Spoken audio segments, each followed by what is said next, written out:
Oh, check. Haha, have to turn the microphone on. Okay. Right, so we're in Adobe Bridge. We've got our files all selected for our Birdseye. Go to Tools, Photoshop, load files into Photoshop layers.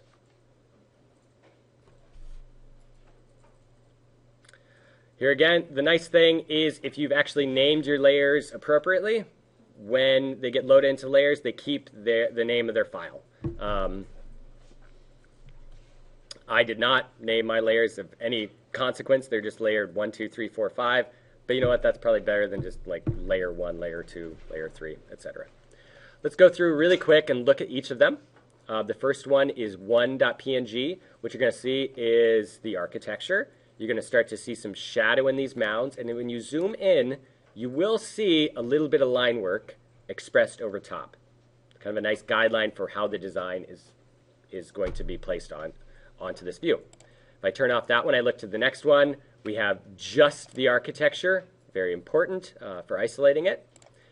Let's look at layer number 3. We've got no line work, only just the mounds. Number 4, the only thing I believe we've added are scale figures.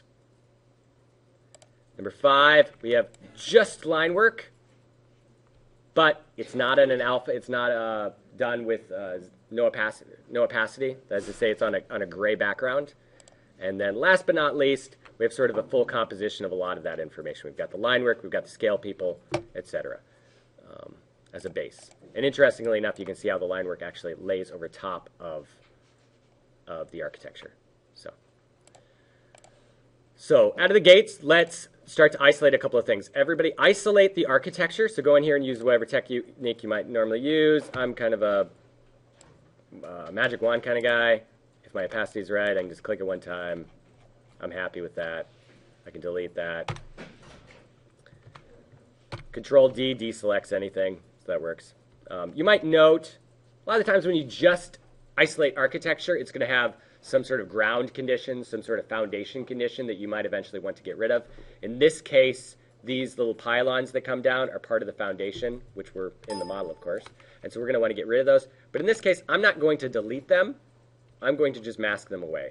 So I'm going to hit L to get my polygonal lasso, change that polygonal, or that the lasso tool, and I'm going to change that to the polygonal lasso and draw a straight line along the base to get rid of the foundation condition. As far as I can tell, that's probably like the only place that it wraps around the building a little bit. So like that. There we go. With that selection made, I'm going to hit Control-Shift-I, which makes the inverse of that selection. So now I've selected everything else.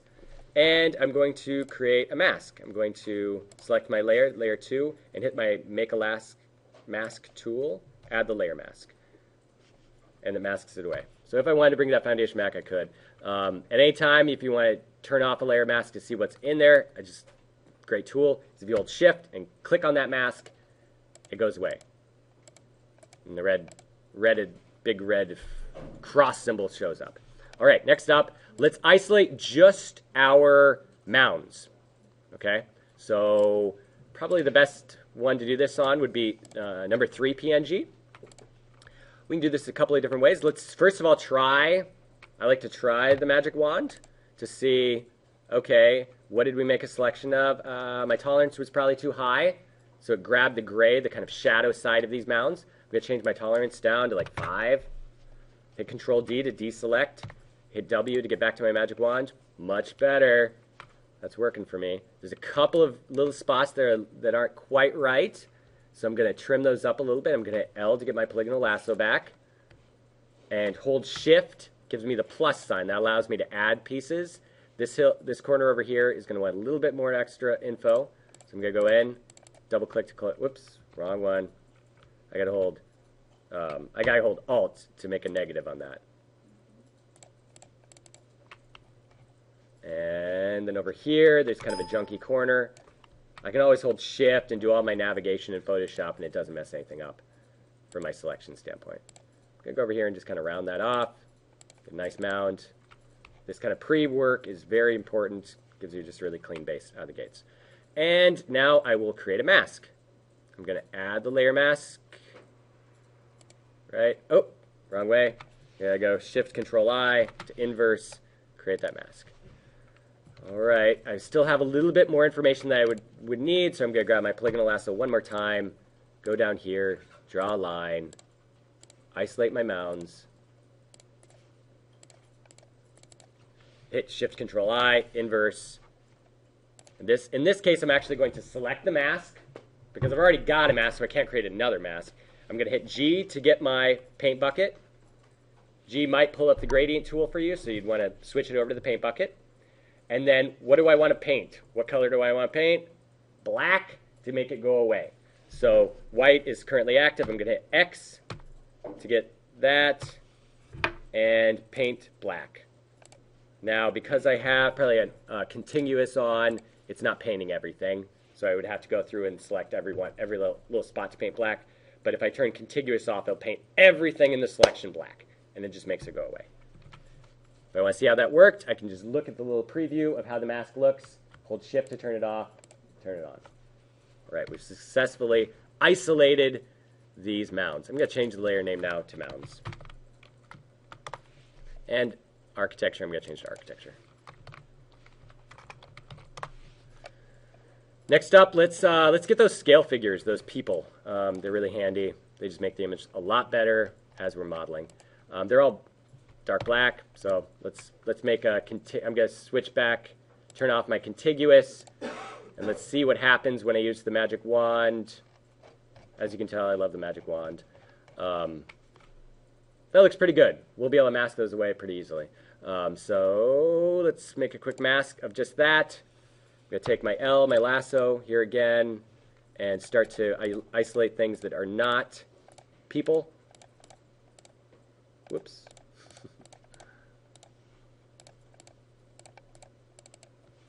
I'm going to select my mask at G, paint them away, hit Control D to deselect. There's some kind of junk pieces, so I'm going to get my brush, make sure my mask is selected, make sure black is on, and I can brush that away. It's always good sometimes to kind of make a selection. Anytime you hold Control and click a layer, if you hold Control and click a layer, it's going to make a selection of whatever is selected, right? So like, say if these people were just there, then it would have selected them. Same thing goes for the mask. So that is to say, I can hit Control, click my mask, and it's going to tell me actually how much information is in here. Why that's valid is you might have ended up having like a little bit of part gray up in a corner or something, and it would have been bugging you the entire time you're working on this Photoshop file, and you just couldn't figure it out because you don't use auto select, and you just couldn't figure it out. Like here, actually, here's a little bit of noise. There we go. Perfect example. We were able to isolate that. I'm going to hit Control D. I'm going to go back to my mask, hit brush, and get rid of that. Just painted it black. At any time, I can hit Shift and click on my layer mask to see what's there. So now you might say, Jonathan, why don't you delete that information out? I don't know. I just like layer masks.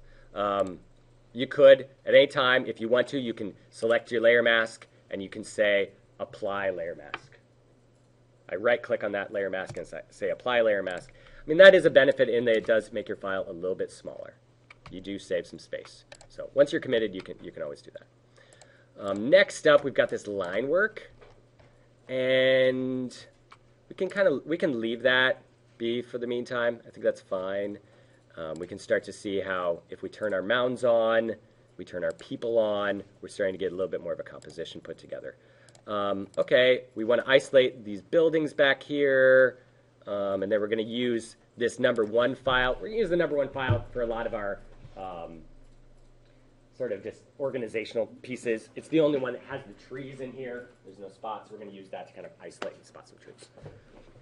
But last but not least, from an isolation standpoint, let's isolate this curb, and then we can isolate these houses in the back. So in this case, I want to keep one copy of one PNG by itself. So I'm going to duplicate this. So I do Shift Control Alt D, magic, hit OK. I just made a copy. We're going to call it background houses. And I'm going to hit L to get the polygonal lasso. Now, I can put my architecture base on top of it, so I can be really rudimentary with it right now. And create a mask. Turn that off. I can now use the polygonal lasso to make a selection. Hold Alt to deselect some things. Take them out of the selection. Hold Shift to add to the selection. There again, just being really rudimentary with it. Hit G, start to paint some of these things away. Hit get my brush going.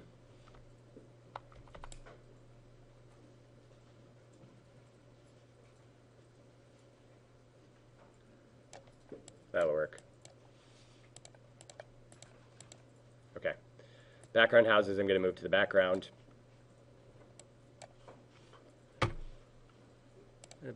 Yep, okay. And, okay, when I turn that on, I start to notice, oh, there's a little bit of noise up there. I could get my polygonal lasso, make another selection, paint it black.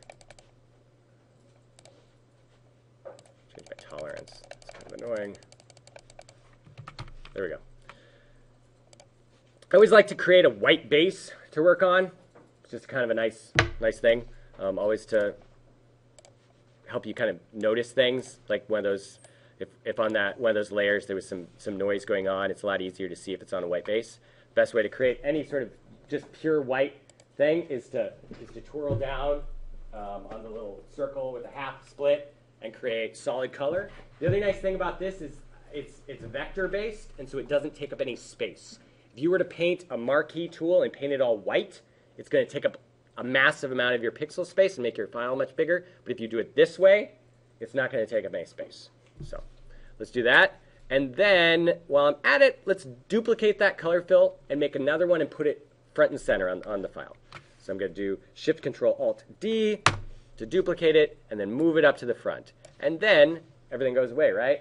What did I say about the vignette? If you go over to your mask, everything, a lot of things when they come in, like even adjustment layers have masks always. Select that mask. I'm going to hit G to get my paintbrush, make sure I'm on black, and I'm going to paint it away. Now, I just painted all of my white away, right? I talked about earlier on that I like this notion of creating a vignette effect, and the best way to do that now is with the mask, start to paint some soft white around the corners to focus the image. So I'm going to get brush. In this case, I do want a brush that has a soft edge. I can make it really big, and I got to switch over to paint white and just sort of focus my image just out of the gates. We're just going to do this. And just going to create a nice vignetting effect. These buildings have no importance on the site, so of course we can always kind of vignette those away. Now, that's a little extreme. I can always drop the opacity on that and kind of play with it as I go. But it starts to focus the image away from things that we just don't care about, like this parking lot in the neighbors. Just has no relevance to us, so you just don't even want to think about it when you're working on it. Mentally focusing the image is always a good thing. So you can change that layer and write vignette if you want. Okay. Now we're ready to start actually doing some rendering. Maybe before you do that, you should save your file. Yeah, save, throw it on the desktop, call it Birdseye. LF. Okay. Really quick, what did we forget to do actually? Anybody yell at me for something I didn't do? Right out of the gates? No, I did not check the image size. Way to go for answering the question. I really appreciate that. Image size. Did anybody check the image size?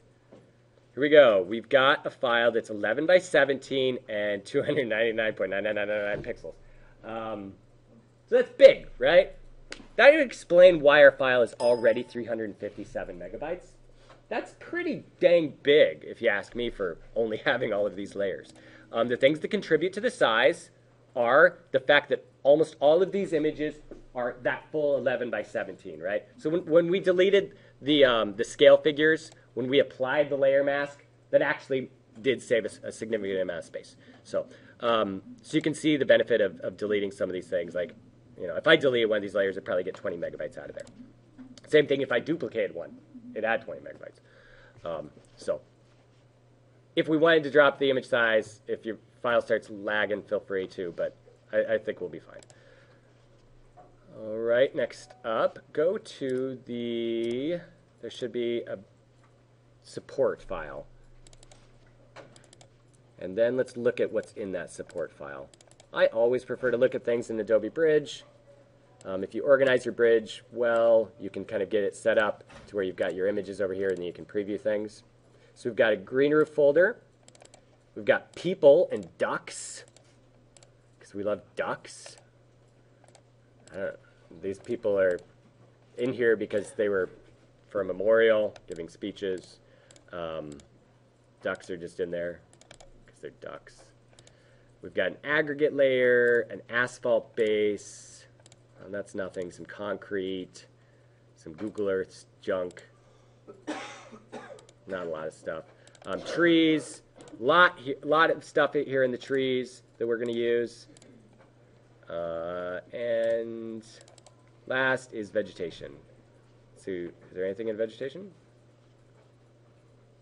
Yes, there is, of course. So let's start to frame up our image. What do you want to do first? Somebody tell me.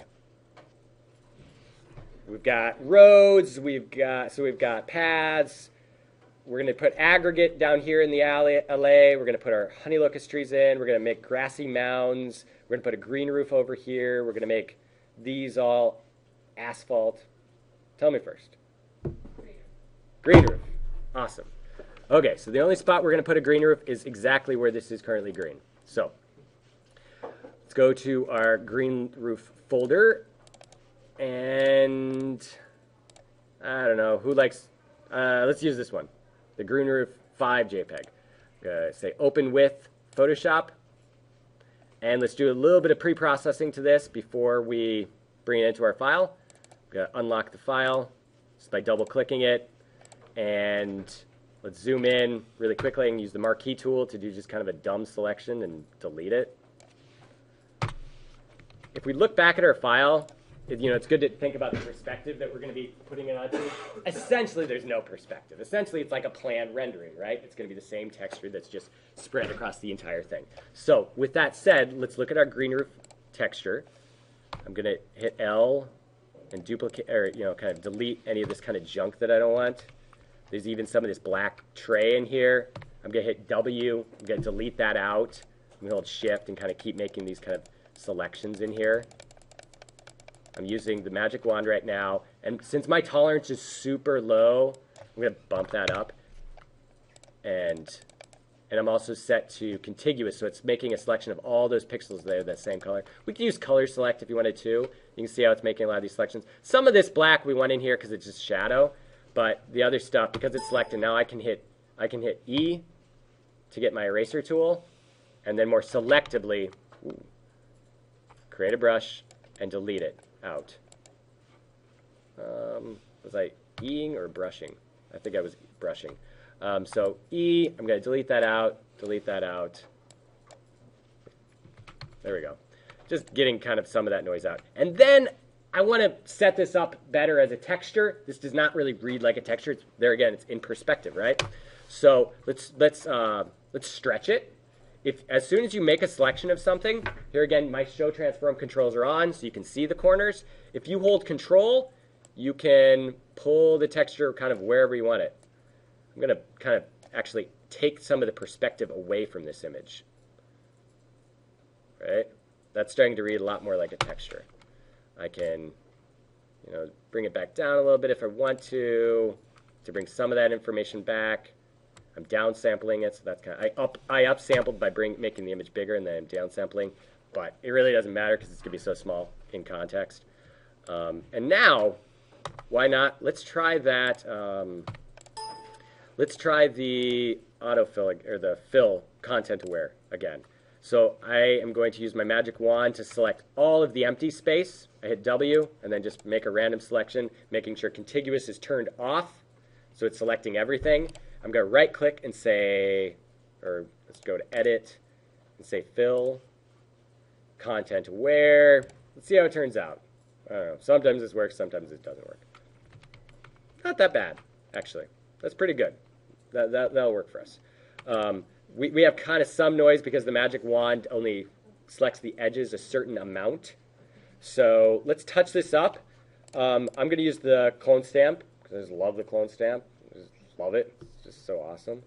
Who else loves the clone stamp?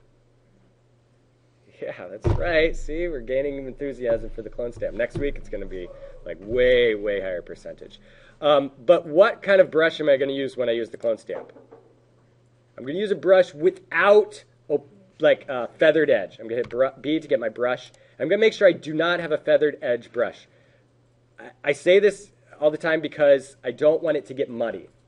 If you use it, it might seem like, oh, it'll be more kind of loose and nicer kind of transitions. No, it'll actually just start to get muddy. So if you just select a normal circle, here again, it'll feel like, oh no, like, whoops, that was a bad example.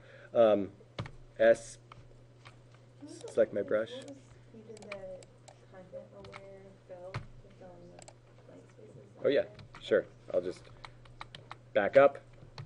So I only have one layer, so I make sure that layer is selected. Hit W to get my magic wand, and then my tolerance is set to 10, and I have contiguous not clicked. So it's going to select anything that's similar to what I click.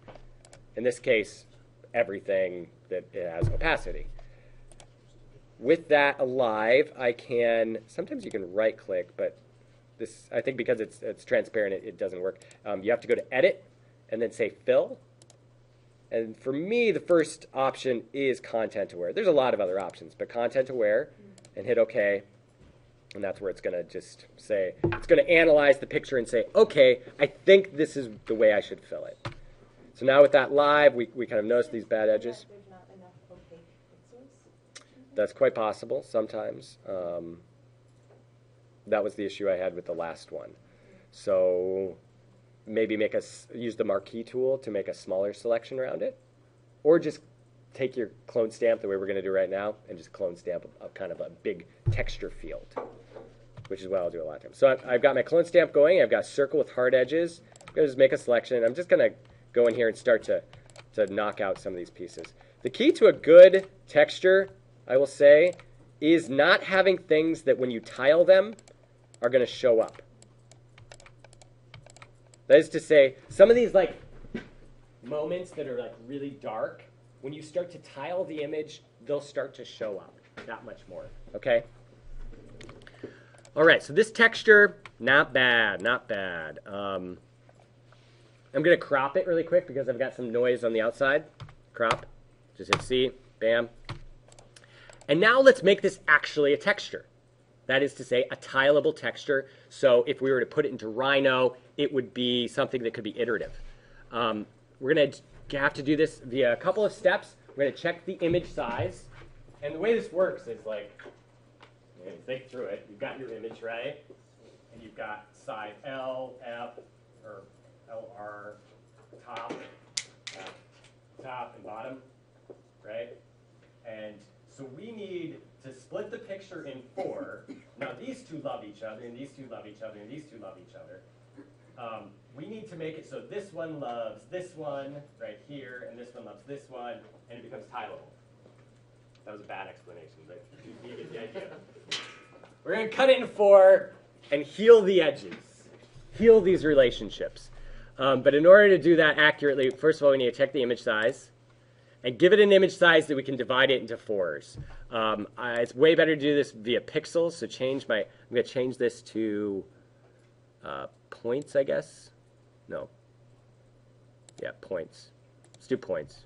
No, I'm sorry. It's already set to pixels up here. Never mind.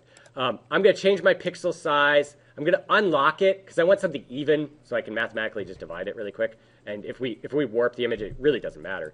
So I'm going to unlock it. Unlock. Come on, baby. Why won't you unlock? Well, let's try it. 1400. Why won't you unlock? Constrained proportions. Oh, I got to turn this constrained proportions ticker off down here. I don't know why that wouldn't work. And I'm just going to actually make it 1400 by 1400. Hit OK. So you can see how it stretched it a little bit.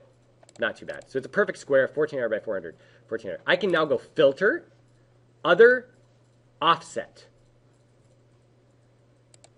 We are going to offset this via the pixels. It was 1400 by 1400, so if I want to do 4 equal quarters, I do 700 by 700. And what did I do? I perfectly split it into 4s. That's to say I took this corner and put it down here, this corner, put it down there, and vice versa. For sure. I've got my image. It's perfectly 1400 by 1400. I go filter, other, offset. I'm going to offset it by a number of pixels, half of my image size, 700 by 700, and hit OK. Right? So if I had been in Rhino or somewhere and tiled this image, this is what it would have looked like. We would have seen these edges, right? So how can we fix that? Well, pretty easily with a clone stamp. I'm going to select my image. I have to select my layer, hit S, and zoom in. Maybe change my brush a little bit, because all we really want to do is make sure that these edges are happy and, not fighting, getting along, appreciate each other, doing equal work.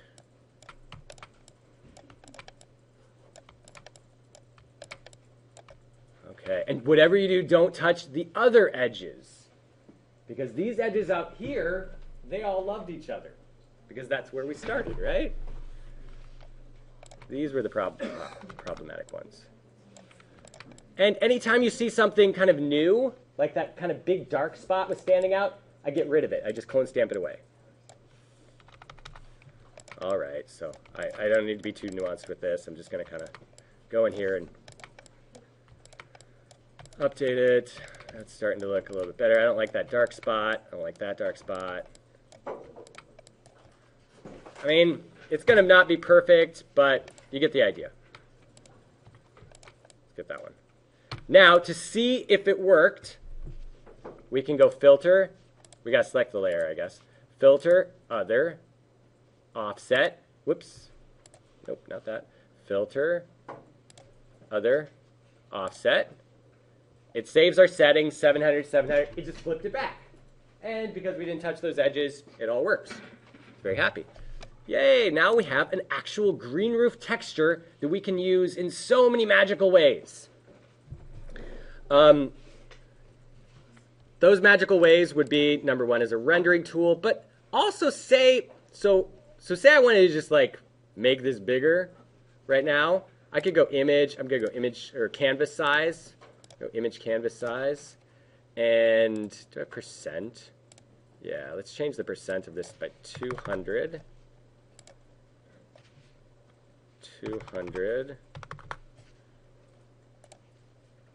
Okay. Now if I copy this up, and I select both, and I copy them over, whoops, you can see that they tiled perfectly, right?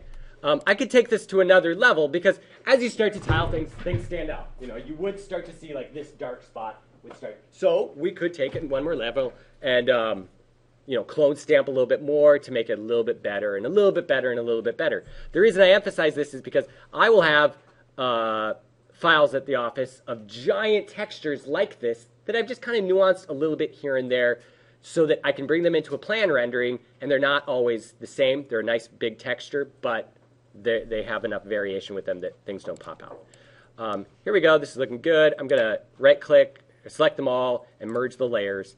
Then do my fancy magical Shift-Control-Alt-D, and send it over to the Birdseye file.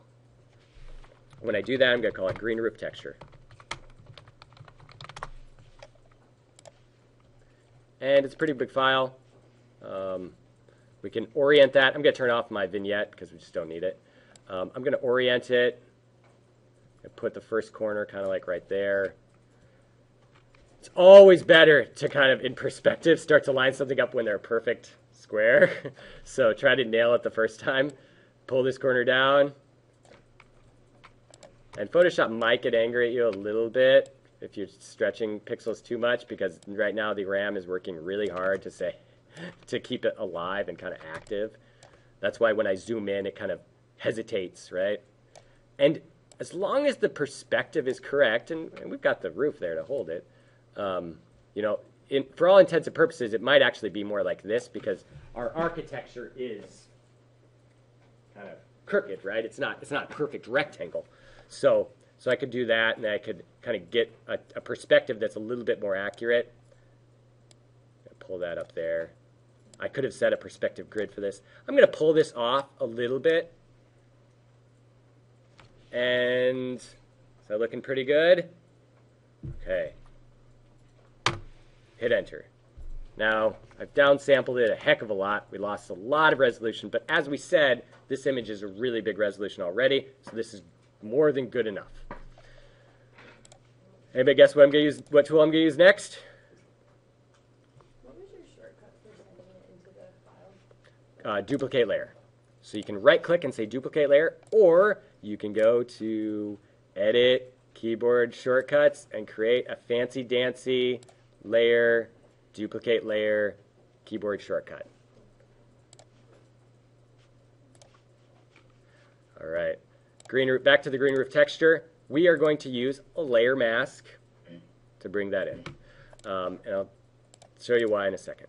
So let's turn the green roof texture on now. If I turn it off, I go to my architecture.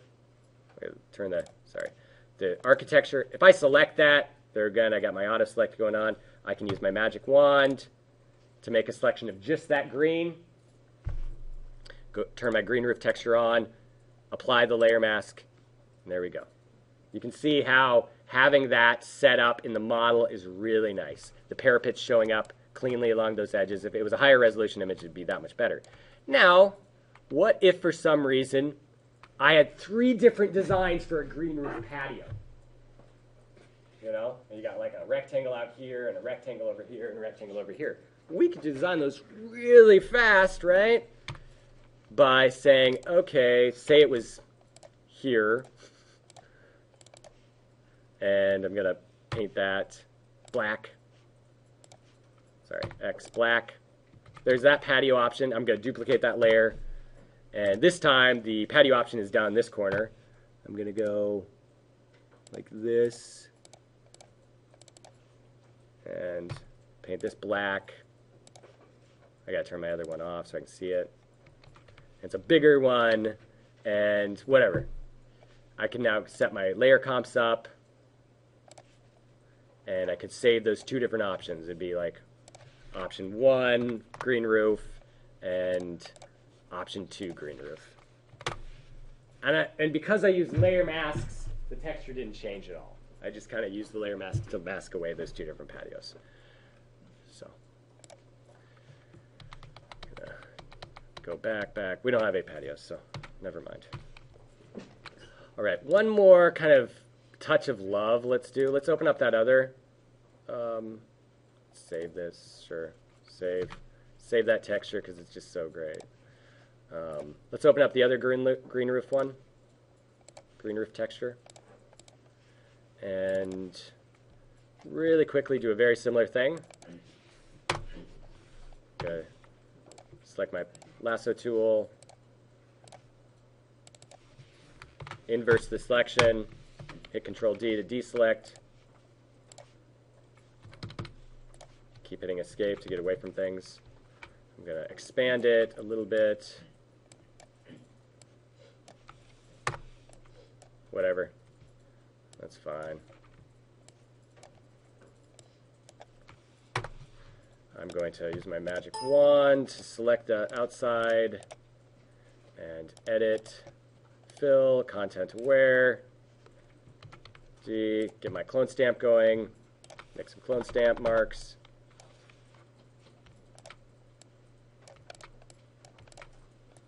Cover up some things, just exactly the same way we did the last one.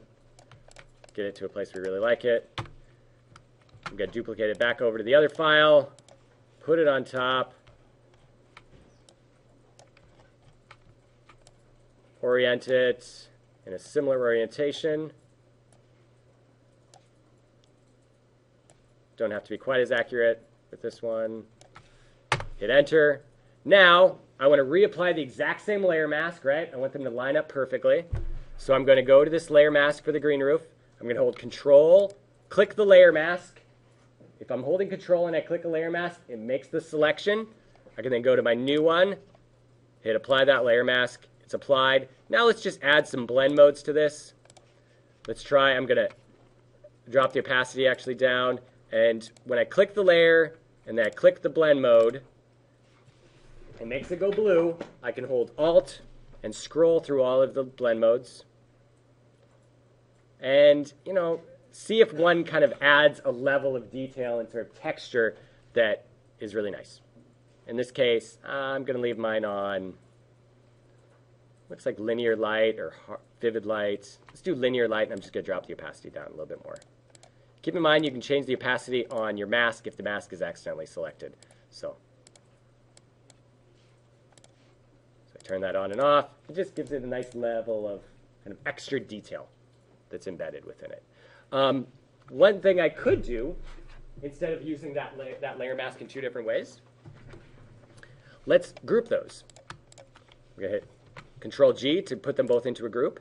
In this instance, I'm going to hit Control and click that layer mask again and apply that layer mask to the group. Now, with both of these layers, I'm going to delete their layer masks because I don't want those layer masks anywhere because the group has a layer mask. Now, say this was a grass texture instead. One thing we could do to make it not feel such like a vector sort of element on there, I could go into my layer mask. I can grab a brush. You know, find something that's like a little bit more edgy. And pick a white brush, hit X. And go along this edge, and I always recommend this, and just kind of draw along it. And by the virtue of painting white on there, we're just adding a level of detail to that edge that's going to make it feel more like a mounded sedum roof. Because I pulled my textures a little bit past and used a layer mask, I can do this very easily. And it doesn't affect anything. Also, if I had a layer comp set up, it would perfectly match up with the layer comp. I wouldn't have to like add a new layer of detail or information to it.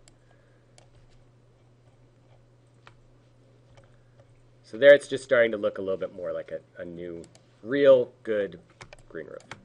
So hit save. Let's take a 10-minute break. And we'll come back.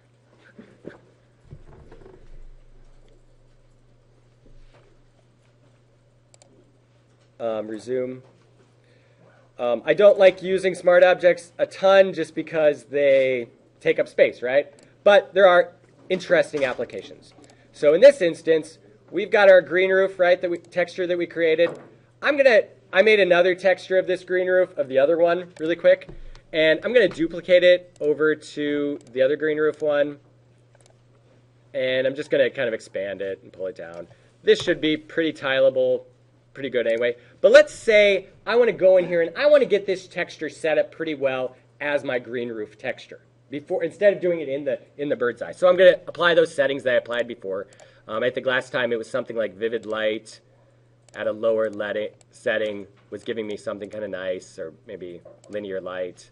Yeah, so say we like that. I'm going to hit save on the Green Roof 5 PSD. And in this case, I'm going to actually put the Green Roof 5 PSD in as a smart object, which I think, I'm trying to think, how do you put smart objects in? Maybe I know. Yeah, that makes sense. Place, you go place, there you go. Okay, place, there you go. Okay, so I place this object. Now, one of the things before that, say if I just copied this texture over, I said, okay, hey, make sure to kind of shape it up, get it good, because these controls, as soon as I hit enter on these handles, it's going to reset those handles to be like out here, right? They're rectangular. So let me turn up so it's clear. Let me move it up to the front. Right? So now it's harder to warp it, right? Because the handles aren't right on those corners. Well, one of the nice things is if you do bring in a smart object. So let's bring that one back in. Let's go place the Photoshop file. Then, when I move these things, it's going to remember the handles. So if I move this down, move it down.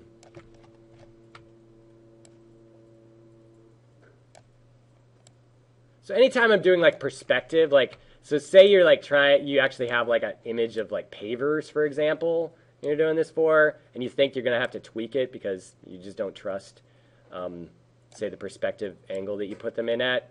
It can be valuable to use a smart object. I mean, I would always model pavers. Using paver textures is a horrible idea. Absolutely. If you're ever like doing a paver and you're like, oh, this isn't working, just email me or call my office and say, Jonathan, and you send me the model and I'll put a paver in for you, because I hate text paper. They're always off in perspective, always. So if I'm in your review, that's going to happen. Anyway, so as you can see, it's a smart object, and you know by the little kind of dealy bob over there. If I want to select this and change these, so what I did is, let's go back a sec. I've selected my smart object, and I'm holding my control button. That is to say, there was a question over the break of saying, like, hey, Jonathan, how did you get the white selection tool to drag these and kind of move them in different ways? Normally, you'd have to go to transform and do skew, and that would incite the white tool, the direct select, or indirect select, one of those things. I should know at this point. But when you do that, as you can see, it brings you back to this plane, which is really nice. So say that's set. I'm going to just go to that layer mask I already created. I can hold Control, select that group, and apply that layer mask. I can apply a layer mask to this. Very nice, right? Now, what if I wanted to add another texture to this? I could actually go back to my green roof file, my Photoshop file. I'm going to open that one up, the green roof 5 PSD. And what if some bandits come along, and the bandits hate green roofs? And they are graffiti bandits. And so they write, I hate plants. Plants. There you go. I hate plants. And they, do it that way.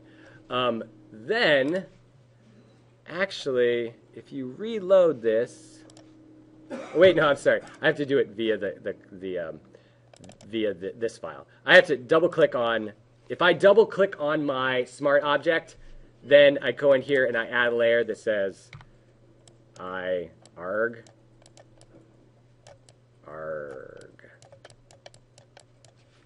Hit save and then close. It's actually going to apply that exact same thing to this file. So it's like a little mini-linked file. Now you can see how that probably adds a high degree of volume, of size to the file. But it's a pretty cool opportunity to do some of these things. So that is a smart object for you. You could, whatever, you can do lots of different things with that. But I seldom use it, but that's how they work.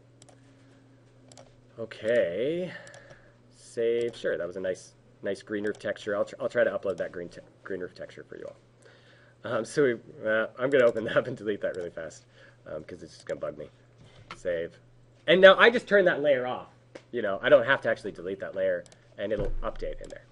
So it's 10:33. Let's try to get through a couple of things in this. Actually, I don't know. I want to talk about Rhino a little bit more. Let's do a little bit more vegetation in this one, and then we'll jump over to Rhino. So go into your support folder, and let's look at the vegetation folder. You can see in here there are a couple of textures that I've already created. So grass clumps is one that was based on this image. Fescue is another one. There's another fescue. It looks like that's based on that. Some meadow stuff. I don't know. You can see how you can create textures and just how much fun and awesome it can be. Maybe it's not fun, but let's open up this Fescue 1 PSD and Fescue 2 PSD. And I am going to as I always like to do, duplicate the layer into the file. That's just how I like to do it. So duplicate layer, send it over to my Birdseye Photoshop, call it fescue, 01, close that down, and we'll just leave this one open for the meantime. So now we've got this big texture, right? Let's move this all the way up to the front somewhere, and let's get it, to a scale that's going to work right on these mounds, and kind of an angle that's going to work right. Okay, something kind of like that, right? And if I stretch it, is that going to look bad? Yeah, maybe. So I'm just going to duplicate. I mean, this is like the lamest way to do it, but I'm just going to duplicate those layers. And I'm just going to cover the whole dang thing. I'm going to cover all those mounds with a bit of fescue. And there's going to be some moments where, sure, it crosses over, but gosh, you're just not going to notice that. And if you do, just clone stamp it away. Take all those fescues. I'm going to merge all those layers. And I'll clone stamp. Why not? I mean, I can go in and clone stamp those edges away if it's bugging me, which it does bug me. That's just the kind of person I am. But it's easy to clone stamp away. Whoops. Clone stamp. There we go. All right. Next up, because we already made a layer of just the mounds, right? We've got just this mound layer. We can isolate that. So we created a layer mask for it. So we use the command by holding just Control and clicking the layer mask, and it makes the exact same selection. And we put a little bit of love into the selection. Remember, we went around, we kind of tweaked the peak of that mound, the edges of that mound. So don't select the layer and try to make a selection. Well, first of all, they aren't isolated, but use the selection that you've already put a little bit of energy into. It looks like we could have maybe sent that selection up a little bit further, but don't worry about it. I'm going to select my fescue and apply the layer mask. You can apply layer masks, I think, in more than one way. I always do. I guess I always use this little button down here, the rectangle with the circle. Add layer mask. Right. So now it's magically set up there. Really fast, you can start to see how I can go back to my mounds. And, oh, whoops, there's kind of like a little noise here that wasn't good. So that means actually then in this layer mask, that's bad. So right now I'm like, dang it, I'm starting to see some things. There's layers laying on top of layers, and I missed something, and that really frustrates me. I want to isolate this. I just want to work on only the mounds. So let's isolate this by duplicating the layer. What have I said? You only use a couple of commands. But I'm going to hold Alt, or I'm sorry, not Shift. I'm going to hold, how do you hold Alt? Shift. How do you select, what the heck? My brain is freezing right now. I select that layer. Control? Not working for me. Hold. Oh. Yeah, click on the side. Okay, thank you very much. If you click on the image, it makes the marching ant selection. So what I've just done is selected both of these two layers. I'm going to right-click and say Duplicate Layer and send it over here to a new file. So I'm just very isolated. Now, one might ask if I hold Control and I hit this layer. To open up the dialog box? I right-clicked. And maybe just as a rule, we can all create a hotkey because we use this so much, but otherwise you just right-click. You just right-click on the right side of the layer, and it brings up the dialog box. Duplicate layer is the third one down. Now, one might say, okay, I had this like weird corner, remember, that was bugging me? I'm going to hold Shift and turn off my layer mask. And why did that not show up? It's because when I created all this, I just didn't go that far. So I can leave that layer mask off. I can select my layer. I can hit my clone stamp. Just draw that corner in. Yay. Now it's good. Okay. But while we have this isolated, let's do a couple of things. Number one, I'm going to duplicate this layer. I use my hotkey to do that. Move it up to the top. I'm going to apply this layer mask. Might as well. Because I want to start to maybe use this for the shade and shadow. Really quickly, I can I can incite the blend modes by selecting it and then using Alt to flip through them all and see what effects we get. You know, that actually is not bad, the overlay. I mean, tell me, what does overlay blend mode mean? It's one of the few ones I can actually say what it means. It means that you see the black and not the white. No, the opposite. You see the white and not the black. Whatever, you see tonal qualities.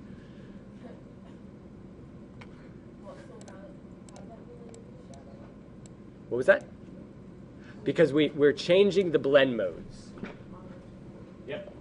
So multiply makes white go away, and an overlay should make black tones kind of go away in a different way. So there again, if I select it to normal, this is what we see. But if you change it to overlay, you start to see the insinuation of the different mounds. So normal, overlay. And if I change the opacity a little bit, it kind of changes it nicely. Okay, next up we wanted to add, and this isn't bad at all already. You know, already it's kind of like, it's got the effect that we're going for, right? But if we want it to be a little bit better, we can go back to our other fescue grass that we opened up, the fescue 2 PSD. I'm going to duplicate this one over. I can just right-click and say duplicate layer, or use my hotkey, go to Birdseye, or no, not to Birdseye, actually the untitled file that we're working on. What the heck, let's just kind of grab it and do the exact same thing that we just did. I'm going to grab the marquee tool, make a selection right there, go edit, fill, content aware, let's see how it looks. Couldn't do it, so I'm going to make a little bit smaller selection. Maybe this time it'll work. Edit, fill, content aware. I use content aware, so, I mean, I could have already by now clone stamped it or duplicated it or lots of different things. But the idea is you get this texture, you kind of organically try to apply it. That was horrible.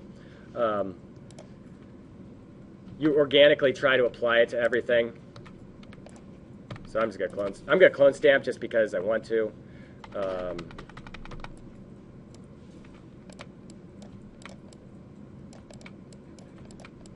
I can just kind of be crazy with it because I'm going to use that layer, the same layer mask that I've been using the whole time to apply it.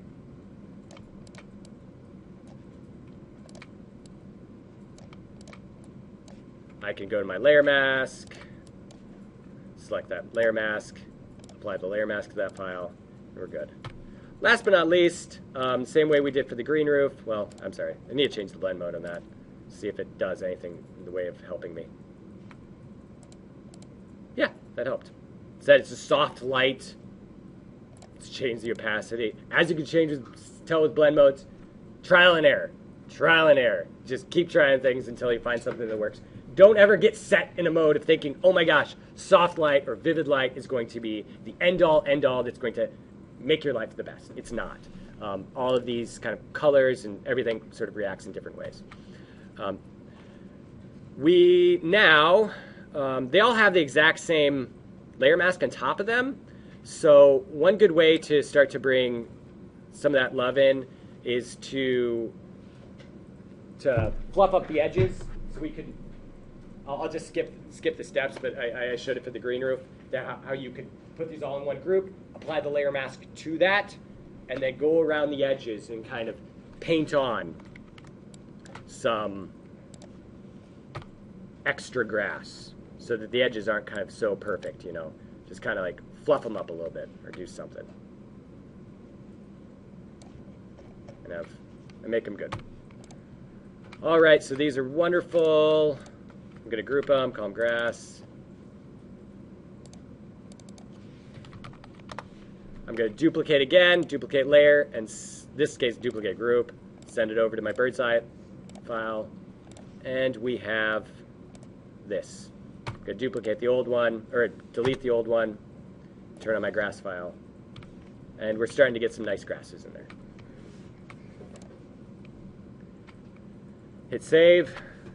We have a pretty big file. It's a 642 megabytes, but that's still within our working capability. So, any questions?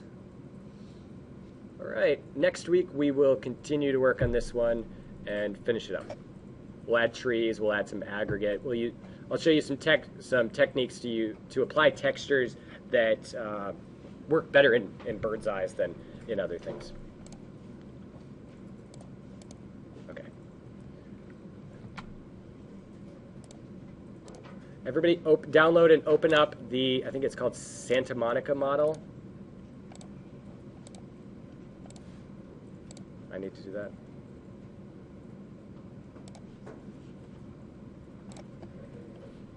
So what we're going to do right now, let me hit stop.